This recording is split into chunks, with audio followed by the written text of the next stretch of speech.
Hello everyone and welcome back to TowerGate. It is TowerGate Day number 398, Friday, April the 13th. Friday the 13th, 2018. Thank you so much for tuning in. Alrighty, busy news day today, and just before I made this video and after I had made my notes for what I was going to talk about in this video, we had a bit of a breaking news story, so let's get updated on that very quickly.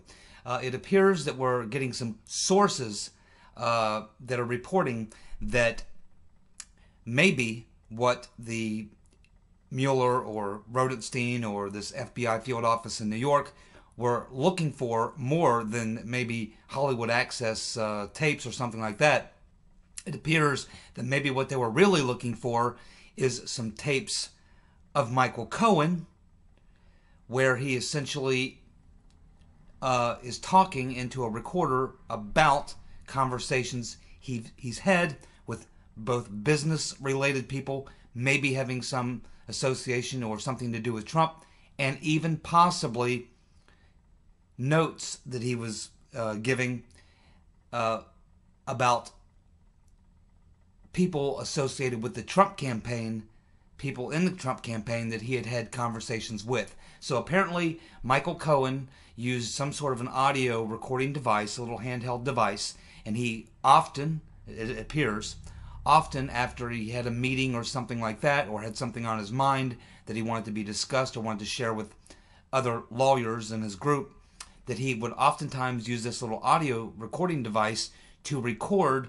essentially notes. Instead of taking physical notes on paper, he would simply break out this little recording device and talk about something that he learned or some conversation or what have you. So sort of a notes sort of thing, but done with a little audio recording device. And it's being suggested that maybe this is what they were going after, was to find the device or something that would have these recordings of Cohen talking to people and business people that may have something to do with Trump, or possibly even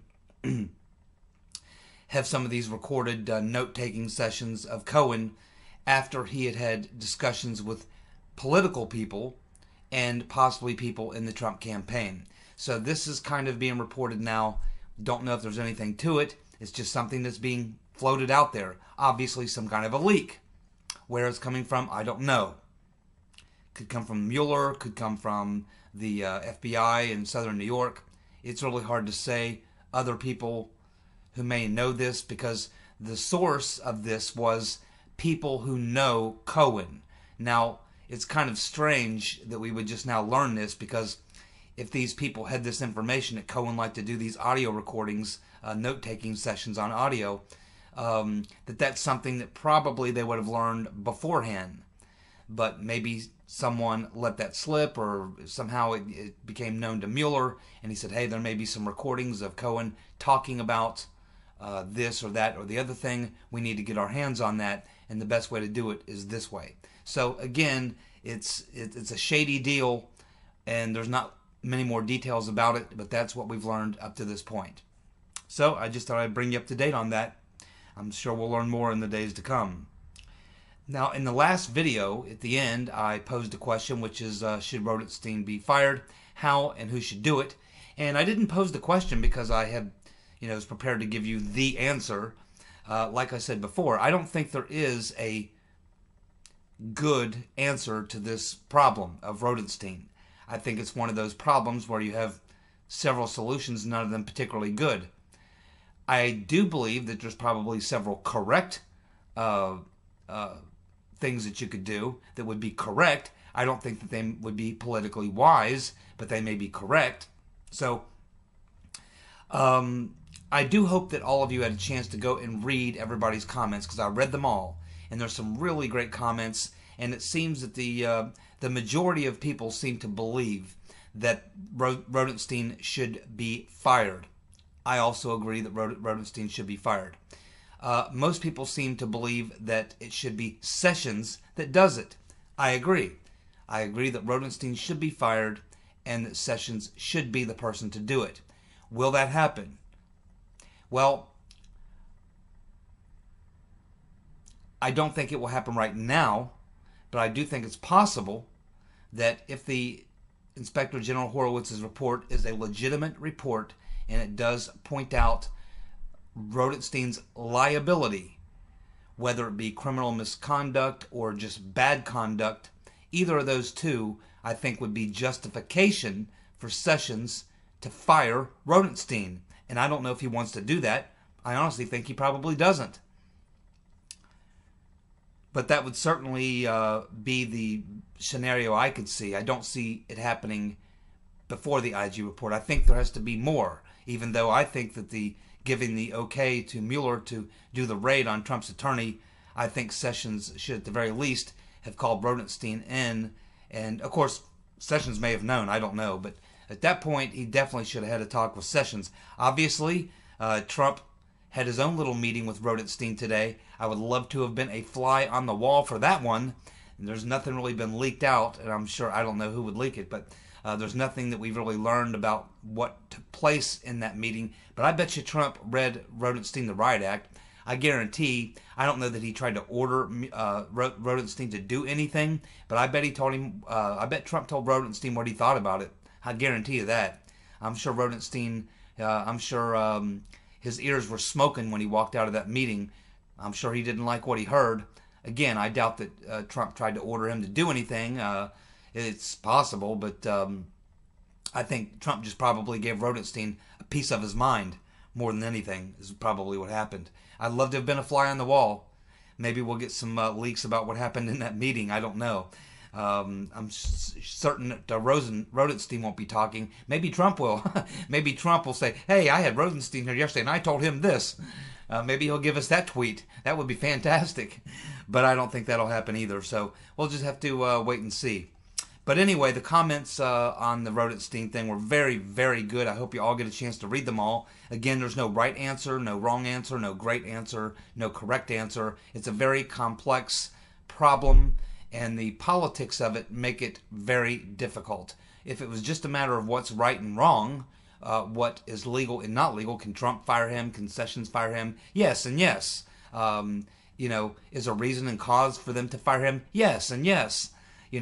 Is it politically wise? That becomes a much more difficult question. And the politics of it are what's really the crux of the situation right now. And I think it's the real problem. If the politics of it didn't exist, I'm sure that Trump would have ordered Sessions to fire Rodenstein a long time ago.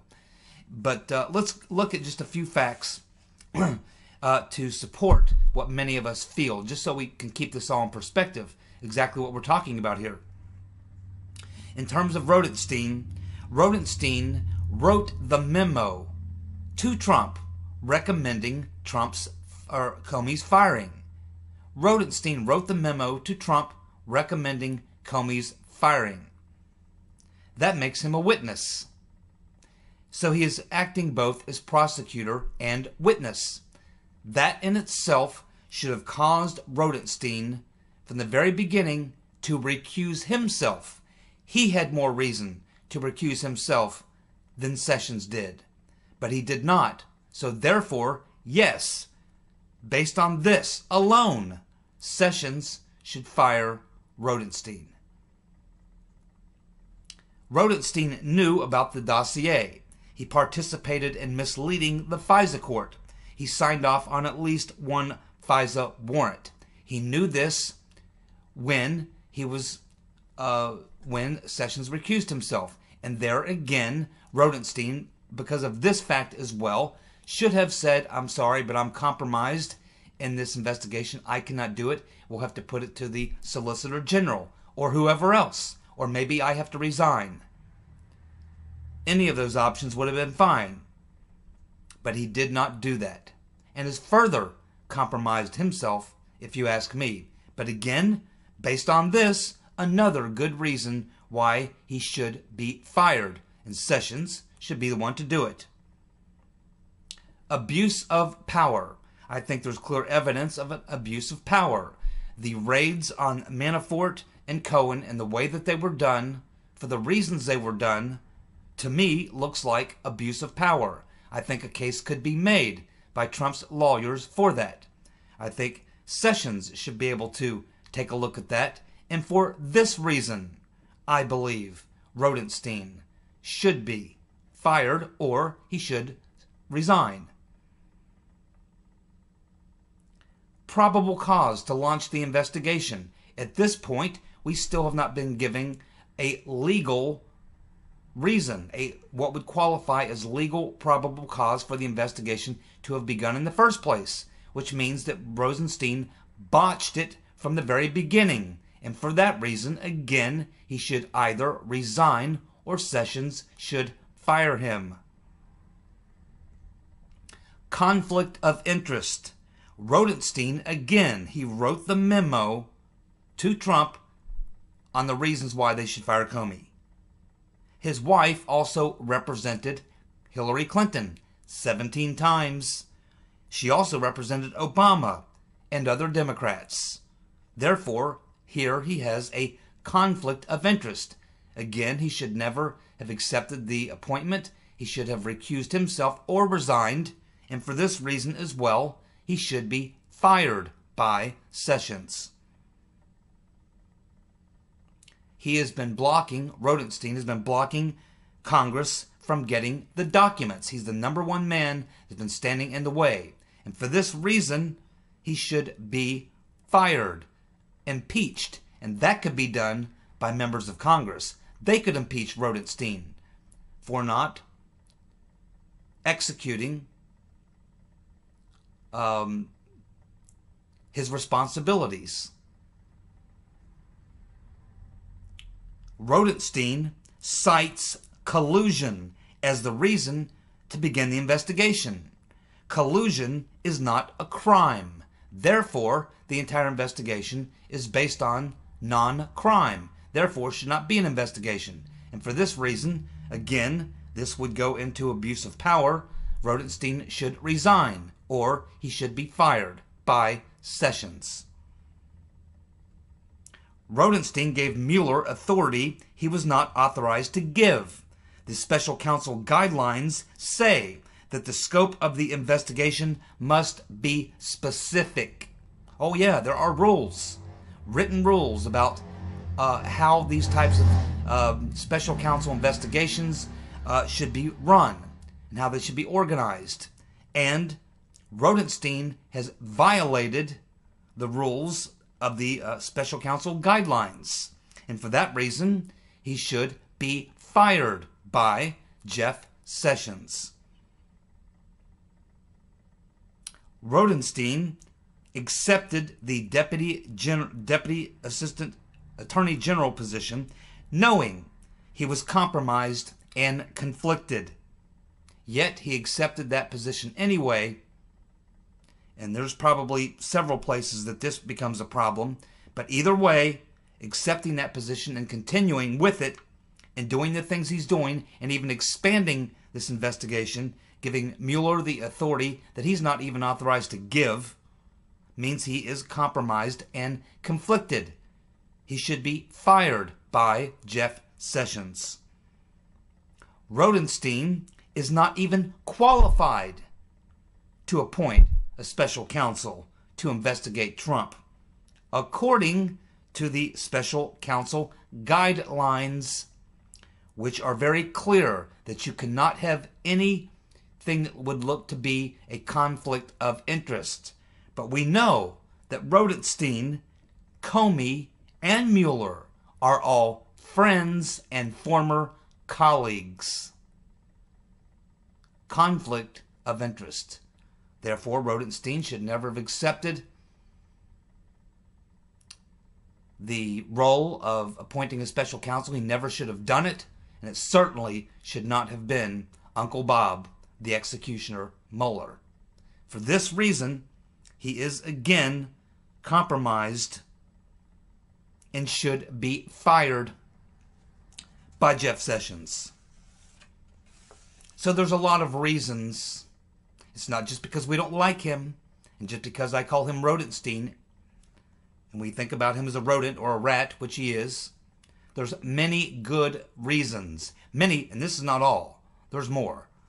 These are many good reasons why Rodenstein should be fired and why Sessions should be the one who would do it. Now, we did have some commenters that mentioned some alternative ideas about maybe it's better to leave Rodenstein and Mueller out there to hang themselves. Maybe they're under investigation, under surveillance by Horowitz or by Gruber or whatever, or Huber, the prosecutor Huber.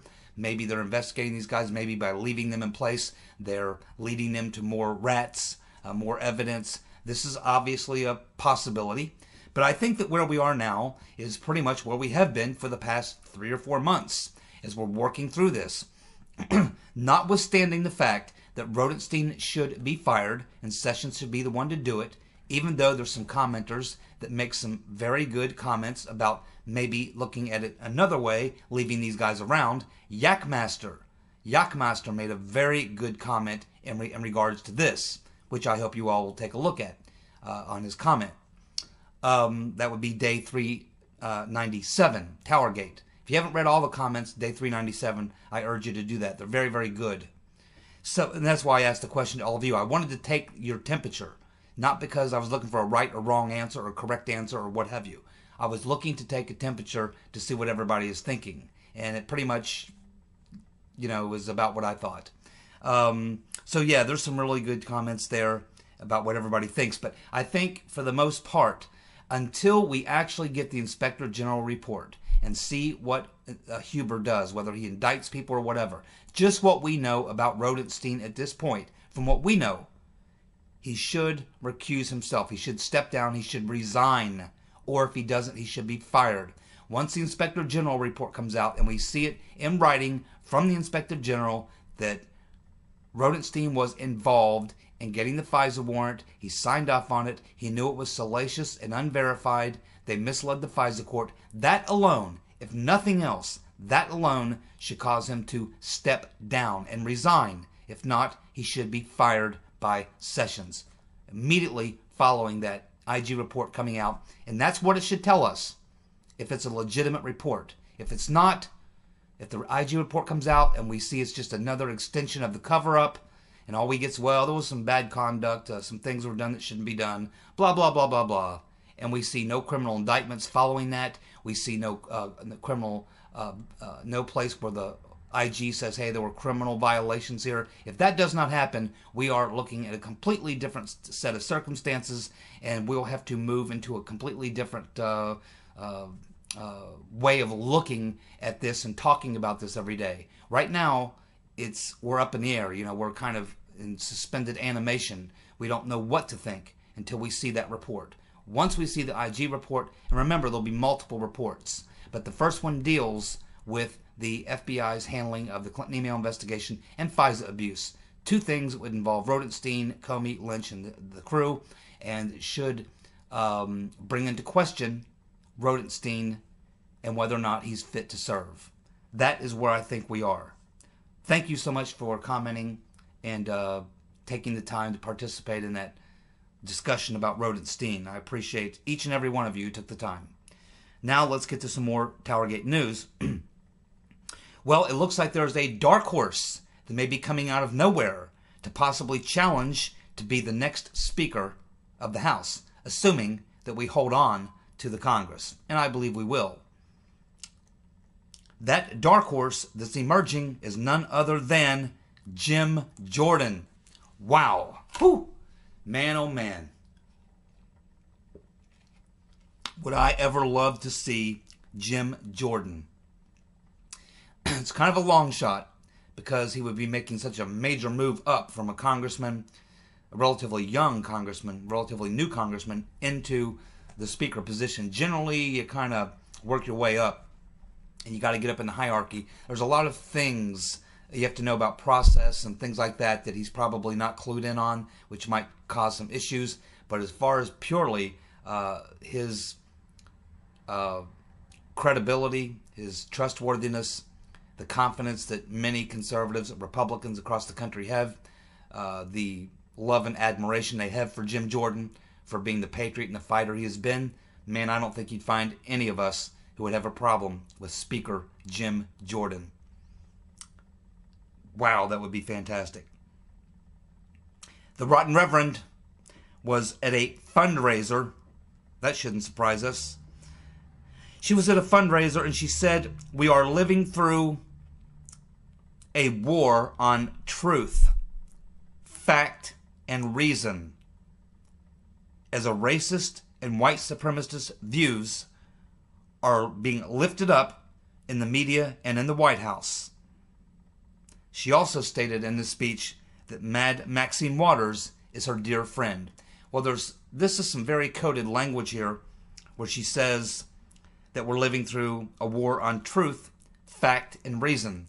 This plays into what I was saying, is that the reason you're seeing all these people out there, Clinton, Lynch, Comey, Rice, Powers, out there finally coming out and commenting and talking, is because they realize that there is a court of public opinion, and they have to go make their case in the court of public opinion.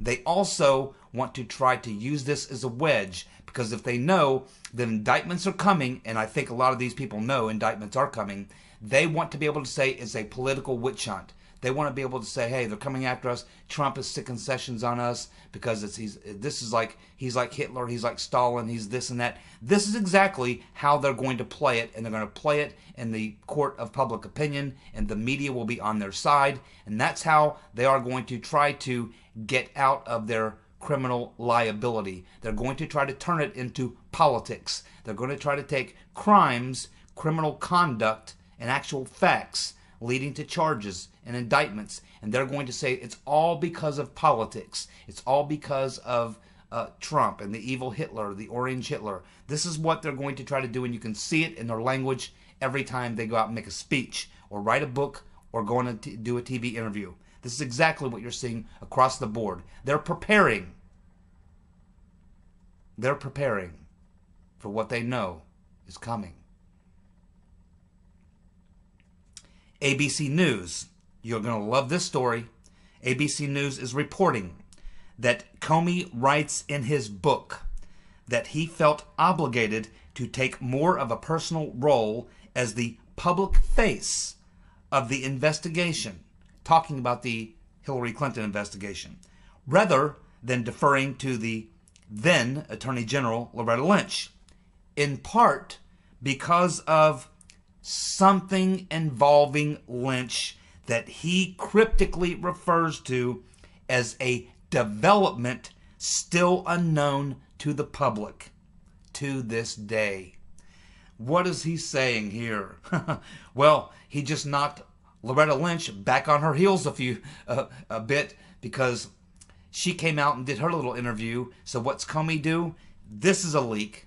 This is a leak from Comey directly to someone there at ABC. He wanted to get this out there. What is he telling Loretta Lynch? He's saying, you know, there is something that I know that is in the FBI reports that are probably being reviewed by Horowitz and Mr. Huber that you don't know about, Loretta. Something that is going to become known to the public. That it is a development that's going to become known to the public. Something they don't know about. Something you, Loretta, do not know about. That we're all going to learn. And when we learn it, it's going to explain why Comey felt obligated to take more of a personal role as to the public face of the investigation, rather than deferring to the Attorney General. In other words, he's saying that we're going to find out something that's going to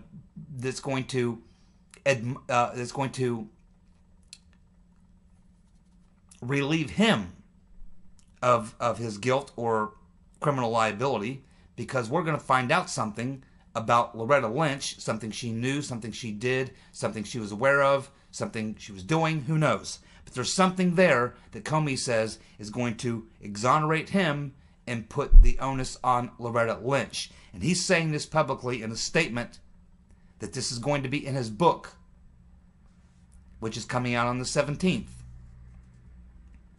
This was a direct shot across the bow of Loretta Lynch. He's responding to her for what she said when she was on TV. So you can definitely see that Comey and Lynch are going to try to scapegoat each other. And Comey seems to believe that there's some information she may not be aware of that's going to look awfully bad on her and awfully good for him. That's what he's suggesting.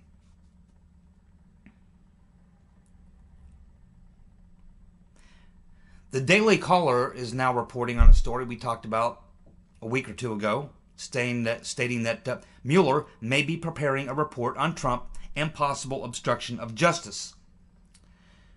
Now, we got this report a couple weeks ago, and I assumed at this point, and I talked about it, I said, well, I think that they're preparing an October surprise, that sometime in late summer, August or September, Mueller is going to come out and drop possibly an obstruction charge on Trump, knowing good and well there's not time enough for him to respond to it or adjudicate it, only enough time for the media to grab a hold on it and chew on it and put it out there 6 or 8 weeks before the midterms, in hopes that the Democrats will be able to use this to win back the Congress, at least the House of Representatives, where they can shut down all the investigations that are going on into the real criminals, and they can immediately launch impeachment hearings based on Mueller's charge of obstruction. But we're getting some details now. We're getting some details that the obstruction would focus on 4 things. Number 1, the intent to fire Comey. Well, you can argue that all you want, but the truth is the president can fire the FBI director for any damn reason he wants or no reason at all. Period. Number 2, for crafting misleading statements on the nature of the 2016 Trump Tower meeting. Oh yeah? Go ahead and play that line, Uncle Bob, because there's a lot of questions I'm sure Trump's attorneys have about that Trump Tower meeting, which might go into some places you probably don't want to go, Uncle Bob. Go ahead and try that one. It's a non-starter. It's bullshit. Don't worry about that one. Next, offering pardons to grand jury witnesses that might testify against him. Well, now, if he's got some proof that Trump offered pardons to grand jury witnesses that might testify against him, and he's going to have more than one person's word, because that's a he said, she said, it also could be hearsay and might not even be admittable as evidence into court. And it probably isn't. Probably none of these things would stand up in a criminal trial. But Mueller isn't looking for a criminal trial of obstruction because he knows you can't indict the president. He knows all you can do is refer it to the Congress for impeachment. That's exactly the game he's playing. He doesn't have to meet a legal standard. He has to meet a political standard. Next, he's saying that possibly Trump was pressuring Sessions not to recuse himself.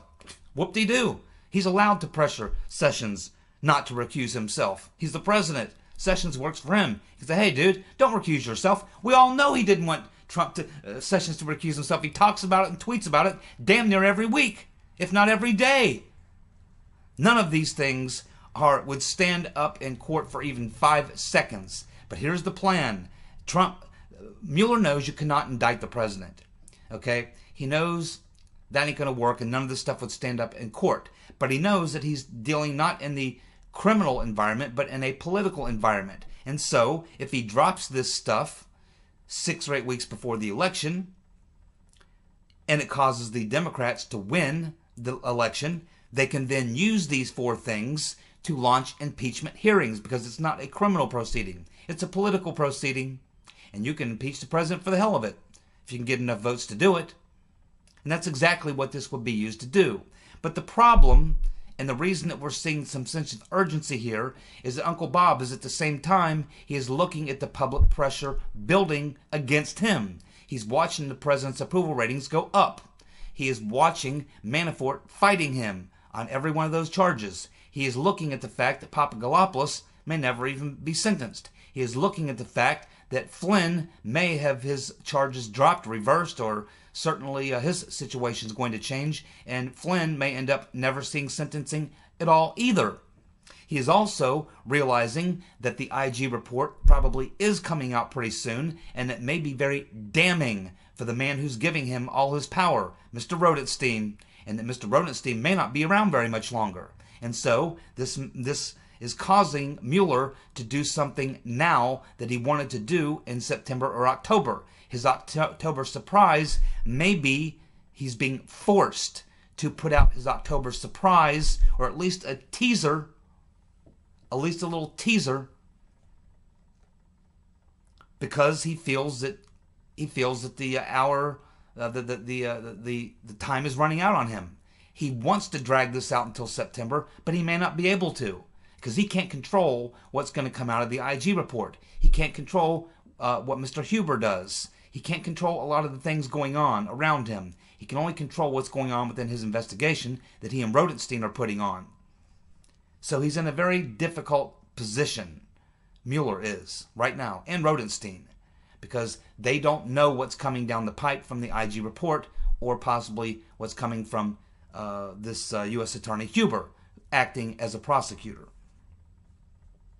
So it's very dicey, very, very dicey situation right now for Mueller, for Trump, for everybody involved.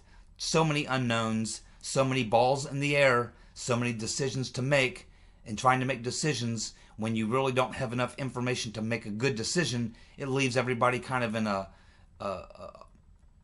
world of sort of react, and you react to this, you react to that, they react, and you react, and it's constant reactions to every reaction that's going on around them, and it's really confusing things a bit. But we're just going to have to keep watching this, and like I said, the Inspector General report is really going to be like a reset button. It is going to reset everything, and we'll essentially be starting, we'll have a new starting point. At that point, we'll know where things might be leading. But Mueller clearly is putting this stuff out there, and he's doing it for a reason. Here's a story you're going to find very, very interesting. Clinton lawyer Lanny Davis has been interviewed by Inspector General Horowitz. Now, isn't that interesting? Because we've been told at this point that the only people that Horowitz could talk to was people currently working at the FBI or DOJ. He couldn't even talk to anybody at the CIA because he's the Inspector General over the State Department and the FBI, not the intelligence community. We were told he can't talk to anybody who's been fired, who no longer works at the FBI and DOJ, that he can't talk to Christopher Steele, that he can't talk to people outside. Well, apparently, that's not true, because here we have Lanny Davis. And Lanny Davis is one of Clinton's lawyers. He's not in the DOJ, he's not in the FBI. Yet, he's admitting that he was interviewed by Horowitz. He also admits, keep in mind, he despises Comey. He thinks Comey cost the Rotten Reverend the election. And he's stating that he turned over documents to Horowitz, as well as being interviewed by Horowitz. And he says that these are documents that have never been seen before, that are very, very damaging to James Comey. And he says that it shows that the email probe was botched. Well, from Lanny Davis and the Rotten Reverend Clinton and the Democrats' point of view, it was botched. But there's another point of view that you could look at it from, which there's plenty of evidence to support that it wasn't botched, it was fixed. Could have been both. As nutty as that sounds, it's actually possible that could have happened. And maybe that's the way Comey's going to play it. Maybe Comey's going to say, hey, all these people, you're right. You got the evidence. They were trying to fix the Hillary Clinton email investigation. But I, James Comey, hovering above it all, was trying to control the situation and do the very best that I could. And I botched it because I was met with these crazy circumstances where people trying to fix it. I'm trying to bring some integrity to it, trying to square the integrity of the FBI, trying to deal with the fact that Loretta Lynch just met with Bill Clinton on the tarmac. Now I got to come out here and figure this out. The election's coming up. I've got this information. It means I have to open the investigation. Do I do it? Do I not do it? What happens if I don't? What happens if I do? Oh, Lordy, look at the condition I'm in. You know, this is how Comey is going to try to paint himself. You can see it. Very interesting. Lanny Davis, interviewed by Horowitz, and has turned over documents to him that he says will be very damning to Comey. Did the U.S.-backed Syrian rebels, launch that gas attack? Many people are asking questions about that. Many people are now asking questions about that. Thank you so much for tuning in. I'll be back Friday evening for Friday evening's TowerGate. See you guys. Good night.